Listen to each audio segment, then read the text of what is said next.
ಬೆಳಗಿನ ಬೆಳಕು. ಅರಣ್ಯಕಾಂಡ 8ನೇ ಅಧ್ಯಾಯ 2ನೇ ವಾಕ್ಯ. ಲೇವಿಯರ ಶುದ್ಧೀಕರಣ ಭಾಗ 2. ನಿನ್ನೆ ನಾವು ಇಸ್ರಾಯೇಲಿನ ಅರಣ್ಯದ ಪಾಳೆಯವನ್ನು ಮತ್ತು ಲೇವಿಯರ ಶುದ್ಧೀಕರಿಸಲ್ಪಡುವಿಕೆಯ ಅಧ್ಯಯನ ಮಾಡಿದ್ದೆವು. ನೀರನ್ನು ಚಿಮುಕಿಸಲಾಯಿತು, ಕ್ಷೌರದ ಕತ್ತಿಯನ್ನು ಬಳಸಲಾಯಿತು, ವಸ್ತ್ರಗಳನ್ನು ತೊಳೆಯಲಾಯಿತು ಮತ್ತು ಯಾವುದನ್ನು ಅಶುದ್ಧವಾಗಿ ಬಿಡಲಿಲ್ಲ. ಆ ಚಿತ್ರಣವನ್ನು ನಮಗೆ ಕೇವಲ ಇತಿಹಾಸವಾಗಿ ನೀಡಲಿಲ್ಲ. ಯೆಹೋವನು ಆತನ ಮುಂದೆ ಬರಲಿದ್ದ ಒಂದು ಸಂಗತಿ ನೆರಳಾಗಿ ನಿರ್ಮಿಸಿದನು. ಇಂದು ನಾವು ನಮ್ಮ ಕಡೆಗೆ ನೋಡಿಕೊಳ್ಳೋಣ. ನಾವು ಲೇವಿಯರಲ್ಲ, ಆದರೆ ಲೇವಿಯರ ಪ್ರತ್ಯೇಕಿಸಲ್ಪಟ್ಟಂತೆ ನಾವು ಸಹ ಆತನ ಸೇವೆಗಾಗಿ ಪ್ರತ್ಯೇಕಿಸಲ್ಪಟ್ಟಿದ್ದೇವೆ. ಕ್ರಿಸ್ತನು ಸ್ಪಷ್ಟವಾಗಿ ಹೇಳಿದನು, ನೀವು ಲೋಕದವರಲ್ಲ, ನಾನು ನಿಮ್ಮನ್ನು ಲೋಕದೊಳಗಿಂದ ಆರಿಸಿಕೊಂಡೆನು. ಯೋಹನ ಬರೆದ ಪತ್ರಿಕೆ 15ನೇ ಅಧ್ಯಾಯ 19ನೇ ವಾಕ್ಯ. ಇದು ಅದೇ ರೀತಿಯ ಭಾಷೆಯಾಗಿದೆ. ಪ್ರತ್ಯೇಕಿಸಲ್ಪಡುವುದು ಹೊರತು ಹೊರಲ್ಪಡುವುದು. ಪವಿತ್ರ ಸೇವೆಗಾಗಿ ಬೇರ್ಪಡಿಸಲ್ಪಡುವುದು ಮತ್ತು ಲೇವಿಯರಂತೆ ನಾವು ಸಹ ಸೇವೆ ಮಾಡಲು ಮೊದಲು ಶುದ್ಧೀಕರಿಸಲ್ಪಡಬೇಕು. ಅದೇ 3 ಕ್ರಿಯೆಗಳು ನಮಗೆ ಅನ್ವಯಿಸುತ್ತವೆ. ಆದರೆ ಈಗ ಅವು ಆ ಅರಣ್ಯದ ಪಾಳೆಯದಲ್ಲಿ ನಡೆದಕ್ಕಿಂತ ಹೆಚ್ಚು ಆಳವಾದ, ಹೆಚ್ಚು ವೈಯಕ್ತಿಕವಾದ ಮತ್ತು ಹೆಚ್ಚು ಶಕ್ತಿಯುತಗಳಾಗಿವೆ. ಲೇವಿಯರು ತಮ್ಮಿಂದ ಹೊರಗಿನವರಿಂದ ಶುದ್ಧೀಕರಣದ ನೀರನ್ನು ಪಡೆದುಕೊಂಡರು. ಅವರು ತಮ್ಮ ಸ್ವಂತ ತಲೆಗಳ ಮೇಲೆ ತಾವೇ ನೀರನ್ನು ಚಿಮುಕಿಸಲು ಸಾಧ್ಯವಿರಲಿಲ್ಲ. ಮತ್ತೊಬ್ಬರು ಅದನ್ನು ಮಾಡಬೇಕಾಗಿತ್ತು. ನಮ್ಮ ಶುದ್ಧೀಕರಣವು ಪ್ರಾರಂಭವಾಗುವುದು ಹೀಗೆಯೇ.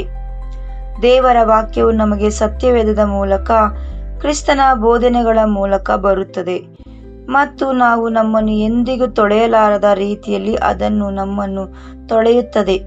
ಕ್ರಿಸ್ತನು ತಾನು ಕರೆದು ಹೊರತಂದವರನ್ನು ವಾಕ್ಯವೆಂಬ ನೀರಿನ ಸ್ನಾನದಿಂದ ಶುದ್ಧಿ ಮಾಡುತ್ತಾನೆ ಎಂದು ಪೌಲನು ಬರೆಯುತ್ತಾನೆ. ಎಫೆಸದವರಿಗೆ 5ನೇ ಅಧ್ಯಾಯ 26ನೇ ವಾಕ್ಯ. ಕ್ರಿಸ್ತನು ತನ್ನ ಶಿಷ್ಯರಿಗೆ ಹೀಗೆ ಹೇಳಿದನು, ನಾನು ನಿಮಗೆ ಹೇಳಿದ ವಾಕ್ಯದ ಮೂಲಕ ನೀವು ಈಗಲೇ ಶುದ್ಧರಾಗಿದ್ದೀರಿ. ಯೋಹಾನ ಬರೆದ ಪತ್ರಿಕೆ 15ನೇ ಅಧ್ಯಾಯ 3ನೇ ವಾಕ್ಯ. ಮತ್ತು ತಂದೆಗೆ ಮಾಡಿದ್ದ ತನ್ನ ಪ್ರಾರ್ಥನೆಯಲ್ಲಿ ಆತನು ಹೀಗೆ ಬೇಡಿಕೊಂಡನು, ನಿನ್ನ ಸತ್ಯದಿಂದ ಅವರನ್ನು ಪವಿತ್ರಗೊಳಿಸು, ನಿನ್ನ ವಾಕ್ಯವೇ ಸತ್ಯ. ಯೋಹಾನ ಬರೆದ ಪತ್ರಿಕೆ 17:17. ಇವೆಲ್ಲವೂ ಪ್ರಾರಂಭವಾಗುವುದು ಇಲ್ಲಿಯೇ. ನಾವು ವಾಕ್ಯವನ್ನು ಕೇಳಿ ಅದನ್ನು ಸ್ವೀಕರಿಸಿ ನಂಬುವ ಕ್ಷಣದಲ್ಲೇ ಆ ಚಿಮುಕಿಸೆಯು ನಡೆದು ಹೋಗಿರುತ್ತದೆ. ನಾವು ಶುದ್ಧರೆಂದು ಘೋಷಿಸಲ್ಪಡುತ್ತೇವೆ. ನಾವು ಲೋಕದಿಂದ ಪ್ರತ್ಯೇಕಿಸಲ್ಪಡುತ್ತೇವೆ. ನಾವು ಸಮೀಪಿಸಲು ಸಿದ್ಧರಾಗುತ್ತೇವೆ. ಆದರೆ ಶುದ್ಧೀಕರಣವು ಅಲ್ಲಿಗೆ ಮುಗಿಯುವುದಿಲ್ಲ. ನೀರು ಕೇವಲ ಬಾಗಿಲನ್ನು ತೆರೆಯುತ್ತದೆ. ಮುಂದೆ ಬರುವುದು ಇನ್ನಷ್ಟು ಕಠಿಣವಾದದ್ದು. ಲೇವಿಯನಿಗೆ ನೀರನ್ನು ಚಿಮುಕಿಸಿದ ನಂತರ ಮುಂದೆ ಕ್ಷೌರದ ಕತ್ತಿ ಬಂದಿತು. ಮತ್ತು ಇಲ್ಲಿ ನಾವು ಹಗುರವಾಗಿ ದಾಟಿ ಹೋಗಬಾರದು. ಒಂದು ಸಂಗತಿ ಇದೆ. ಲೇವಿಯನ ಕೂದಲನ್ನು ಕೇವಲ ಕತ್ತರಿಸಿ ಸರಿಪಡಿಸಲಿಲ್ಲ, ಅದನ್ನು ರೂಪುಗೊಳಿಸಲಿಲ್ಲ ಅಥವಾ ಚಿಕ್ಕದಾಗಿಸಲಿಲ್ಲ. ಅದನ್ನು ಸಂಪೂರ್ಣವಾಗಿ ತೆಗೆದುಹಾಕಲಾಯಿತು. ಕೂದಲು ಶರೀರದಿಂದ ಸ್ವಾಭಾವಿಕವಾಗಿ ಬೆಳೆಯುತ್ತದೆ. ಅದು ಹುಟ್ಟಿನಿಂದಲೇ ಬೆಳೆಯುತ್ತಾ ಬಂದಿದೆ. ಅದು ಮನುಷ್ಯನ ಸ್ವಾಭಾವಿಕ ಶಾರೀರಿಕ ಸ್ಥಿತಿಗೆ ಸೇರಿದ್ದಾಗಿದೆ. ಯೆಹೋವನು ಅದರಲ್ಲಿ ಒಂದು ಸುಧಾರಣೆಯನ್ನು ಬಯಸುತ್ತಿರಲಿಲ್ಲ. ಆತನು ಅದನ್ನು ಸಂಪೂರ್ಣವಾಗಿ ತೆಗೆದುಹಾಕಲು ಕೇಳುತ್ತಿದ್ದನು. ಅದೇ ರೀತಿಯಲ್ಲಿ ದೇವರ ವಾಕ್ಯವು ನಮ್ಮ ಜೀವನವನ್ನು ಪ್ರವೇಶಿಸಿ ತನ್ನ ಆಳವಾದ ಕೆಲಸವನ್ನು ಮಾಡಲು ಪ್ರಾರಂಭಿಸಿದಾಗ ಅದು ಹಳೆಯ ಸ್ವಭಾವವನ್ನು ಸುಧಾರಿಸಲು ಬರುವುದಿಲ್ಲ. ಅದು ಆ ಹಳೆಯ ಸ್ವಭಾವವನ್ನು ಸಂಪೂರ್ಣವಾಗಿ ಕತ್ತರಿಸಿ ಹಾಕಲು ಬರುತ್ತದೆ. ಇಬ್ರಿಯರಿಗೆ ಬರೆದ ಪತ್ರದ ಕೃತವು ಹೇಳುವುದು ಇದನ್ನೇ. ದೇವರ ವಾಕ್ಯವು ಜೀವವುಳ್ಳದು, ಬಲವುಳ್ಳದು, ಇಕ್ಕಲಿಗೆಯಾಗಿ ಹರಿತವಾಗಿರುವ ಯಾವ ಕತ್ತಿಗಿಂತಲೂ ಹರಿತವಾದದ್ದು ಆಗಿದೆ. ಇಬ್ರಿಯರಿಗೆ 4ನೇ ಅಧ್ಯಾಯ 12ನೇ ವಾಕ್ಯ. ಆ ಹರಿತವು ಕೇವಲ ಅಲಂಕಾರಕಲ್ಲ, ಅದು ಉದ್ದೇಶಪೂರ್ವಕವಾದದ್ದು.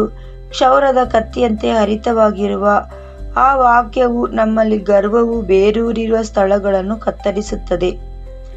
ಅದು ನಮ್ಮ ಸ್ವಂತ ಇಷ್ಟವನ್ನು, ಅಂದರೆ ನಮ್ಮದೇ ಆದ ನಿಯಮಗಳ ಪ್ರಕಾರ ಬದುಕಬೇಕೆಂಬ ಹಠವನ್ನು ಕತ್ತರಿಸಿ ಹಾಕುತ್ತದೆ.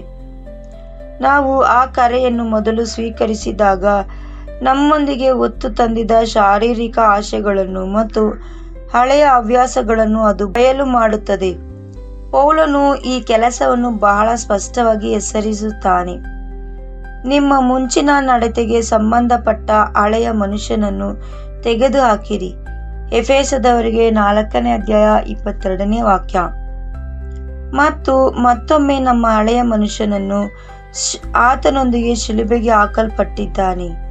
ರೋಮಾಪುರದವರಿಗೆ 66ನೇ ಅಧ್ಯಾಯ 6ನೇ ವಾಕ್ಯ.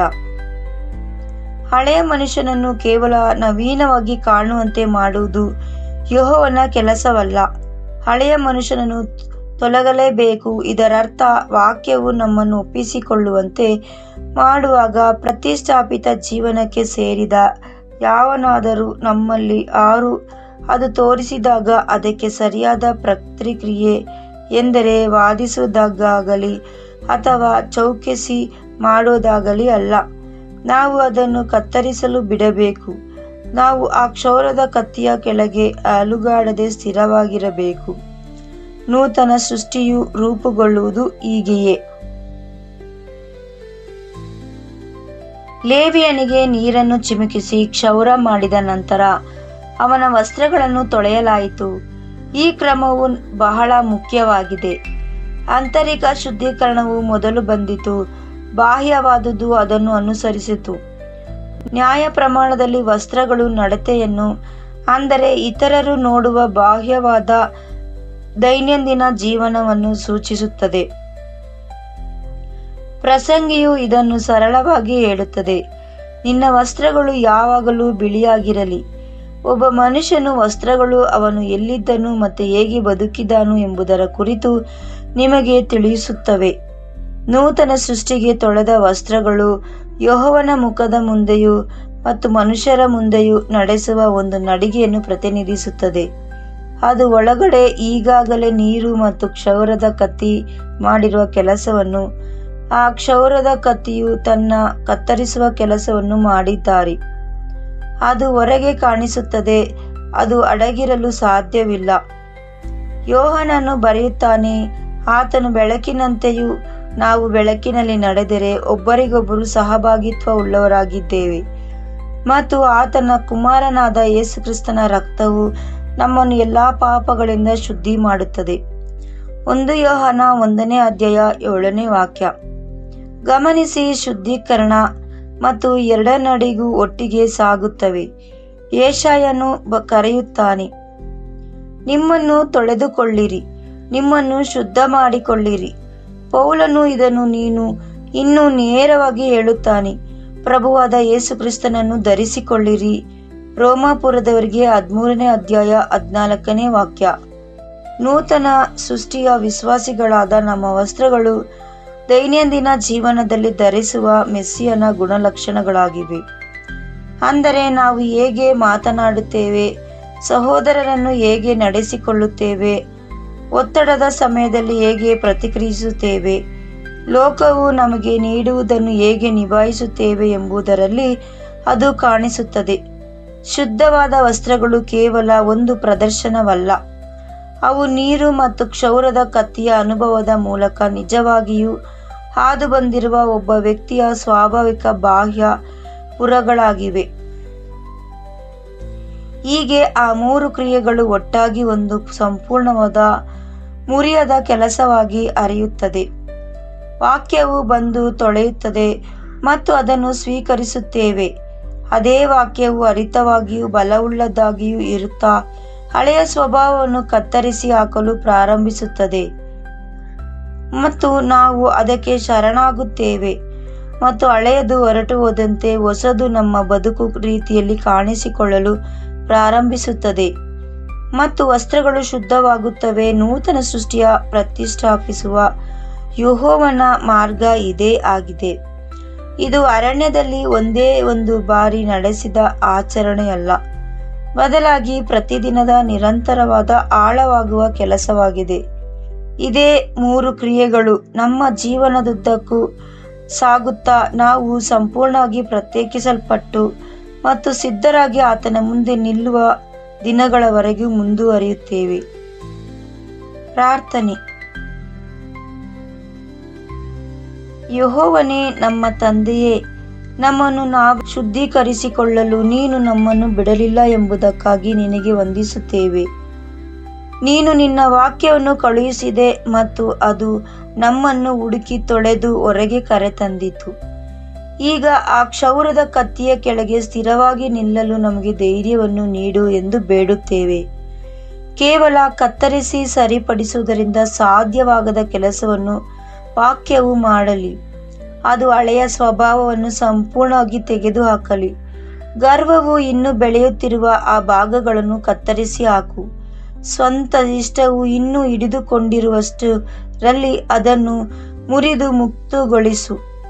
ಮತ್ತು ಹೊರಗೆ ಕಾಣಿಸುವಂಥದ್ದು, ಅಂದರೆ ನಾವು ನಡೆಸುವ, ಮಾತನಾಡುವ ಮತ್ತು ಪ್ರೀತಿಸುವ ರೀತಿಯು ನಿನ್ನ ಶುದ್ಧೀಕರಣದ ಮೂಲಕ ನಿಜವಾಗಿಯೂ ಹಾದು ಬಂದಿರುವ ಜನರ ಶುದ್ಧವಾದ ವಸ್ತ್ರವಾಗಿರಲಿ.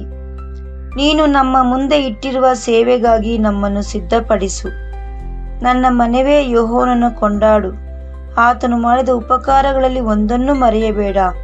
ಆತನೇ ನಿನ್ನ ದೋಷಗಳನ್ನೆಲ್ಲ ಕ್ಷಮಿಸುವನು, ನಿನ್ನ ರೋಗಗಳನ್ನೆಲ್ಲ ಗುಣಮಾಡುವನು, ನಿನ್ನ ಪ್ರಾಣವನ್ನು ನಾಶದಿಂದ ವಿಮೋಚನೆಪಡಿಸುವನು. ಕ್ರಿಸ್ತನ ಹೆಸರಿನಲ್ಲಿ ಬೇಡಿ ಹೊಂದುತ್ತೇವೆ ನಮ್ಮ ಜೀವನುಳ್ಳ ಪರಮ ತಂದೆಯೇ, ಆಮೇನ್.